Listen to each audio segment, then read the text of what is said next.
Hey everyone, welcome back to another episode of the High Earning Housewife podcast. I'm your host, Ashley Empowers, and you guys, I have exciting news. So this week, we officially sold out of the High Earning Housewife Fall 2022 cohort. Y'all literally jumped on it and we had to close down doors early. But I did want to say, if you wanted to be a part of this cohort and you weren't able to, there is a link down below to join the waiting list because doors will reopen in the spring. And if you're on the waiting list, you're going to be the first to know about it. So make sure you are on the waiting list so you are prepared and ready when doors open in March.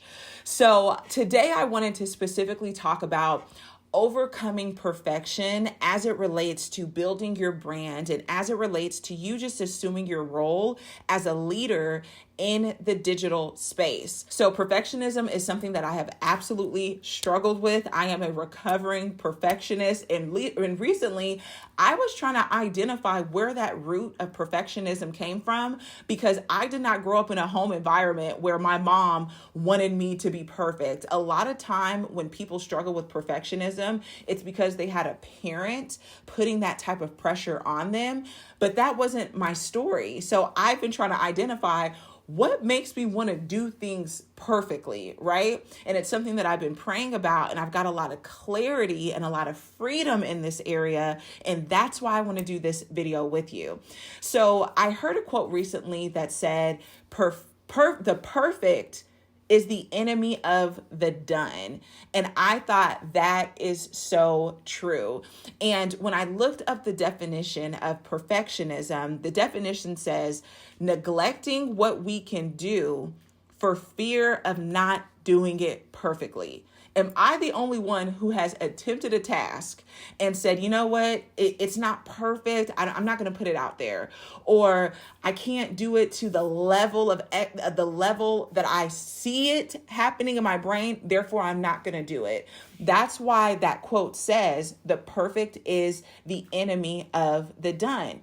And the revelation that I had recently is that perfectionism is different from the pursuit of excellence. And so the type of person that I am, I love to do things to the best of my ability, be it creating an online program, working with a brand, doing things around the house. I like to use my initiative and get things done in a spirit of excellence. And so when I realized that there's a difference between perfectionism and excellence, it really made me want to lean in more to pursuing excellence. And when I looked up the definition of excellence, the definition says, determined to do something to the best of our ability. That is something that we actually can accomplish. When it comes to pursuing perfectionism, we will never hit that mark. Therefore, we do not need to put that pressure on ourselves to do things in a perfect way. And in fact, when it comes to perfectionism is a pride, fear-based compulsion that fuels an obsession, fixation, or paralyzes us from acting at all.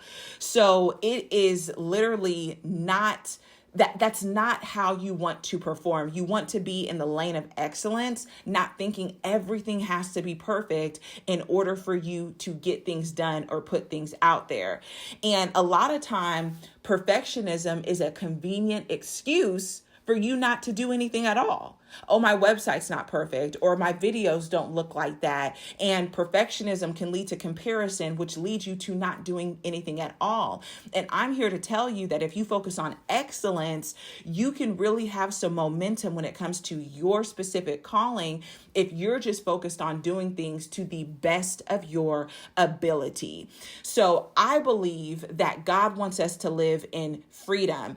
Jesus already purchased our perfectionism. Therefore, we can lay down that burden and that heavy load of trying to be perfect in all areas of life and just focus on doing things to the best of our ability. Perfectionism is enslavement, and you will not see the fruit or have the peace of the things that you're building and doing if you're pursuing them with a spirit of perfectionism. So God doesn't want us to perform perfectly. He wants us to live out a dependent and childlike faith. So a lot of the things that you're going to accomplish here on this earth are not going to be perfect. They weren't meant to be perfect. And he wants to be able to show himself to you by being your waymaker. When you're living with a spirit of perfection, you feel like everything is up to you. How you perform is how everything is going to end out. Where when you're performing with the spirit of excellence, it's like you take your excellence mixed with God's grace, which means his unmerited favor, then you are really cooking, right? And so I just want to let you know that what you're working on, what you're doing does not have to be perfect, right? And when you're wanting to see change in your life, in your business, in your brand, traction requires action. And you take action with uncertainty. You take action when you're fearful. You have to take action despite feeling like, okay, this is perfect. And in fact, it makes me think of Marie Forleo, who promotes doing B+ work, right? And that really just takes the pressure off. When you're thinking, oh, I gotta get an A+, I gotta make sure that this package that I'm putting together is A+, it really puts so much pressure on you. But if you say, I'm just gonna do B+ work, you can really see a lot of fruit. Marie Forleo is a multi-millionaire doing B+ work. I have had 6-figure months doing B+ work, okay? So I'm saying this as a person who was a perfectionist, who said, you know what, I'm just going to do B+ work. I am going to focus on doing things to the best of my ability and leaving the rest up to God, depending on that grace and that unmerited favor to fill in the gap. And so I wanted to share that with you because it really is amazing when you can live and walk in peace, understanding you're not doing everything in your own strength. You're able to embrace your femininity because you know that there is the Lord called you to do something specifically. Therefore, he will help you live out what you are supposed to do. You don't have to be your own waymaker. You don't have to try to figure out everything. All you have to do is focus on excellence and let him fill in the gap. And the last point that I want to make here is just the power of not quitting. And not only the power of not quitting, but the power of not starting because of this perfectionist spirit. And recently I heard a story about a man who was a gold miner in the gold rush times. And every day he used to go mining for gold. Day after day, he would go mining and mining and mining. And he started to get defeated because he was not finding any gold. And one day a gentleman came up to him for some advice on how to start his gold mining business. And the guy was so defeated that he sold that man all of his tools, all of his equipment, and he quit. And so the guy was like, all right, I'll take your stuff. And he ended up going to the same location where that man stopped mining. And with just only 3 feet of mining, that man hit gold.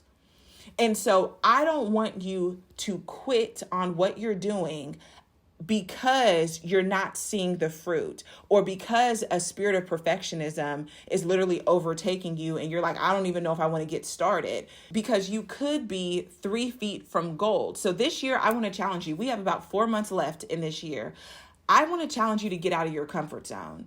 I want to challenge you to do something that you've been thinking about doing, but you're a little bit fearful because it's not exactly where you want it to be yet, or you don't think you're quite qualified or ready. I want you to take a bet on yourself, take a risk, and move forward with confidence, because perfectionism is not going to lead you to your goal. Getting outside of your comfort zone and action is what's going to lead you there. As you take steps, you're going to learn along the way. Everything does not have to be perfect right now. So I hope that this message inspires you. I hope it encourages you to pursue your dreams without having it all together.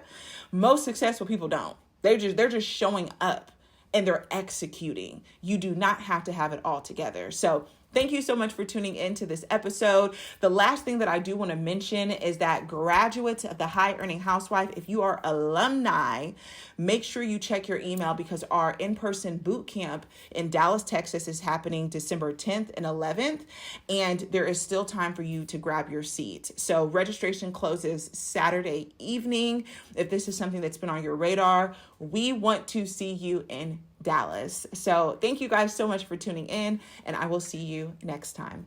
Bye for now.